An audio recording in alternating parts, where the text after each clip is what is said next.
Kembali lagi di Cerita Cinta Channel. Jangan lupa like, comment, and subscribe ya. Terima kasih.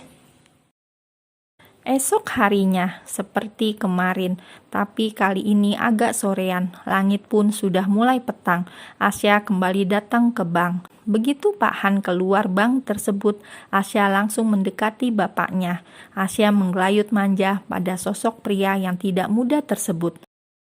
Astagfirullahalazim, pekik Haris yang kala itu ada dalam mobil. Ia hendak keluar untuk mencari sesuatu. Haris heran mengapa keduanya bermesraan di depan umum. Dunia memang sudah terbalik, rasa malu rasanya sudah tidak ada. Celetuk Haris sambil memundurkan mobilnya. Entah mengapa dia menjadi kesal melihat perilaku yang ia anggap tidak pantas tersebut. Kadang manusia mempercayai apa yang ia lihat, seolah itu adalah fakta yang pasti sudah benar adanya, padahal yang terlihat kadang tidak seperti kelihatannya. Seperti sekarang, Haris sudah mengambil kesimpulan yang salah. Ia mengira Asya adalah gadis yang suka uang, makanya bergelendot pada pria yang cocok jadi ayahnya. Astaga, kenapa aku memikirkan gadis itu? Haris pun memacu Pajeronya lagi, meninggalkan kawasan bank. Di tempat yang lain, Sukabumi, malam sudah semakin gelap. Bimasena baru kembali dari markas. Sepanjang malam ia tidak bisa tidur. Ia terbaring dengan mata yang masih terjaga, menatap langit-langit kamar dengan gelisah. Sudah beberapa malam ini, ia merasa tidak tenang, seolah sesuatu sedang mengusik hatinya. Tanpa sadar, ia akhirnya lama-lama terpejam. Pukul 3 pagi, Bimasena atau Bima panggilan akrabnya terbangun. Ia melihat sekitar, hanya ada suara jangkrik dan binatang malam lainnya. Pria itu pun turun dari ranjang, sempat terdiam untuk sesaat. Kemudian pergi mengambil air wudhu. Bima yang resah hatinya, gundah gulana karena merasa hampa, memilih mengadu pada robnya. Di sepertiga malam, sosok pria berbadan tegap dan jangkung itu pun menggelar sejadah. Bima hendak bercerita pada Sang Pencipta tentang hatinya yang risau, tentang perasaan yang tiba-tiba terasa kosong. Begitulah keseharian Bimasena. Di sela-sela tugasnya sebagai abdi negara, pria muda, gagah, dan perkasa itu tidak lupa dengan penciptanya. Jakarta. Sudah beberapa kali Asya bolak-balik ke bank, dan ketika ia makan bersama bapaknya, Haris juga selalu mengamati dari jendela dari ruang kerjanya. Gak nyangka banget, Pak Han tega sekali dengan istri tuanya. Haris masih saja suuzon. Ia marah-marah tidak jelas dengan sinis, kemudian menutup tirai jendelanya. Hingga beberapa minggu kemudian, Asya sama sekali tidak pernah kelihatan di bank. Penasaran, tiap jam makan siang, Haris selalu mengintip. Kemana gadis itu? Penasaran, ketika sore, saat waktu pulang, Haris sengaja bertanya pada satpam di bank itu. Pak, istri mudanya Pak Han sudah lama tidak ke sini. Dahi satpam bank itu pun menggerut. Sejak kapan manajer mereka jadi suka gibah? Pakai bertanya istri muda Pak Han. Istri muda yang mana pula? Sejak kapan Pak Han menikah lagi? Masa Pak Han nikah lagi? Pikir satpam tersebut.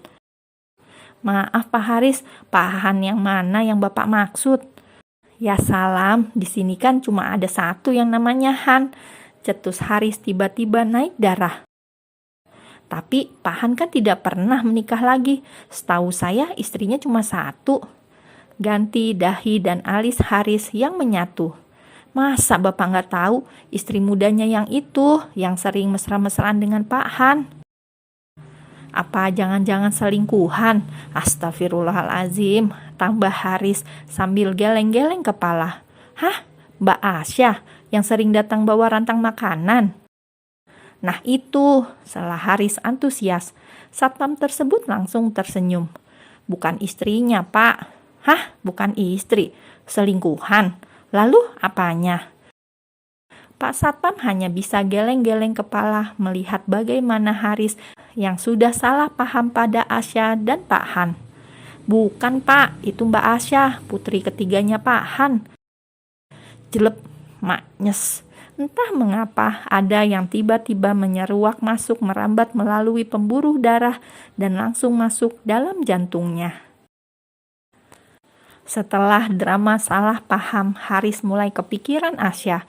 Tiap hari kalau ke kantor pasti kegiatannya ngintip keluar jendela ruangan. Sayang, Asya memang sudah berminggu-minggu tidak datang. Kemana gadis muda itu? Apa dia sakit? Penasaran, ia pun mencari cara untuk memuaskan rasa ingin tahunya. Dasar Haris licik. Ia sengaja memberikan banyak berkas untuk diperiksa oleh Pak Han. Sampai Pak Han harus lembur karena jam kerja serasa tidak cukup, saking banyaknya pekerjaan yang dibebankan dari atasannya itu. Tok tok tok. Masuk. Pak Han masuk, memberikan berkas yang sudah ditugaskan padanya. "Ini lagi Pak," ucap Haris yang memang sengaja. Pak Han mengernyitkan dahi. "Ada apa dengan Pak Haris? Tutup bulan masih lama, kenapa pekerjaan menumpuk begini?" Batin Pak Han yang merasa aneh pada bosnya tersebut. Meski lebih tua, bahkan usianya terpaut 2 kali, namun Pak Han memperlakukan Haris dengan hormat karena pria itu adalah atasannya. "Kenapa Pak? Kalau waktunya nggak cukup, nanti bisa saya bantu, tapi jangan di kantor. Bisa minta alamat Pak Han, nanti saya ke sana."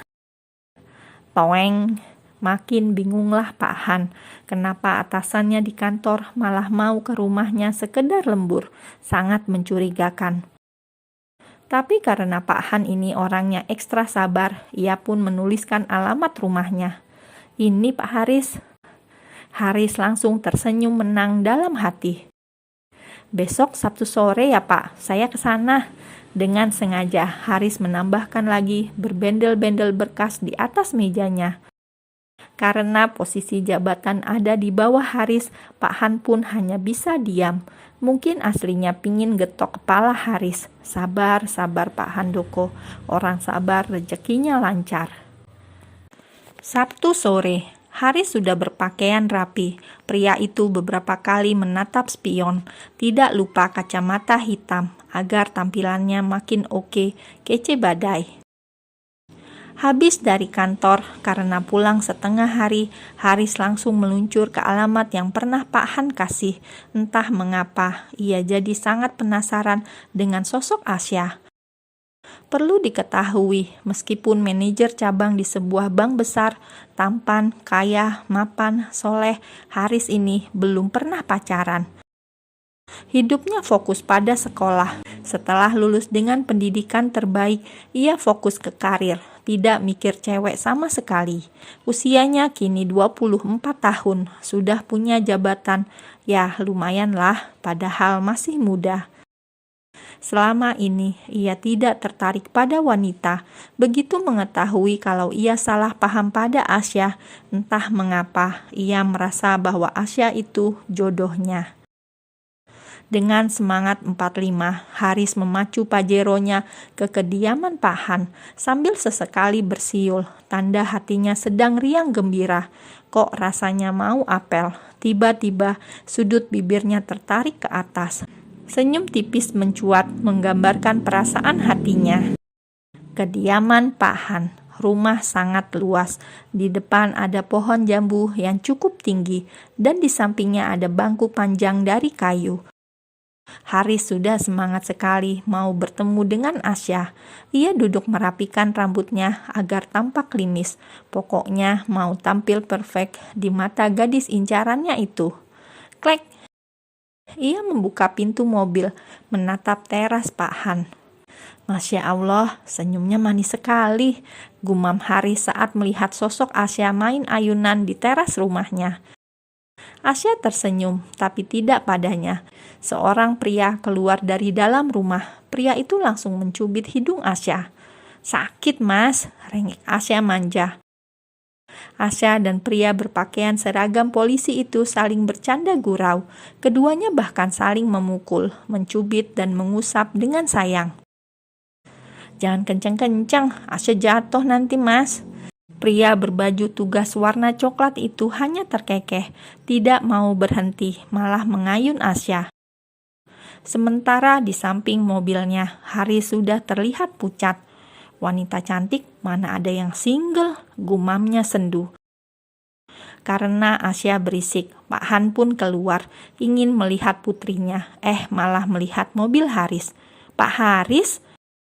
Pak Han, Asya, dan pria di sampingnya langsung menatap ke depan, asik bercanda.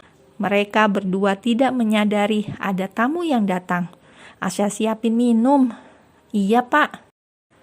Asya buru-buru masuk diikuti sosok pria yang mengekorinya di belakangnya. Sana, jangan ganggu Asya, bentak Asya. Ruang tamu. Rasanya Haris mau menghilang. Tahu begini, ia tidak mau berkunjung ke rumah Pak Han. Belum jatuh cinta, Haris sudah patah hati duluan.